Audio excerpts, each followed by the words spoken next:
আজকের আবহাওয়ার খবর। আজ 1 মে 2026 শুক্রবার। দেশের বেশিরভাগ এলাকায় আকাশ থাকবে মেঘলা থেকে মেঘাচ্ছন্ন। বিশেষ করে খুলনা, বরিশাল, ঢাকা ও চট্টগ্রামে মেঘের আধিক্য বেশি থাকবে।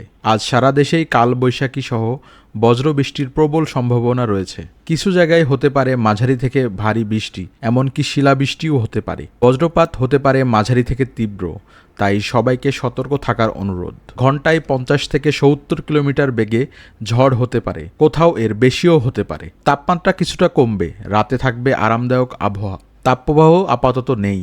সাগর রয়েছে উত্তাল, মাছ ধরায় সতর্কতা জারি করা হয়েছে। ঝুমুল বৃষ্টিবলয় এখন সক্রিয়, তাই বৃষ্টি চলতে পারে মে মাসের প্রথম সপ্তাহ জুড়ে। ঢাকায় আজ সূর্যোদয় 5টা 26 মিনিটে এবং সূর্যাস্ত 6টা 27 মিনিটে। নিয়মিত আবহাওয়ার সংবাদ পেতে আমাদের ইউটিউব চ্যানেলটি এখনই সাবস্ক্রাইব করুন এবং আপনি কোন জেলা থেকে আমাদের এই ভিডিওটি দেখছেন তা কমেন্ট করে জানান।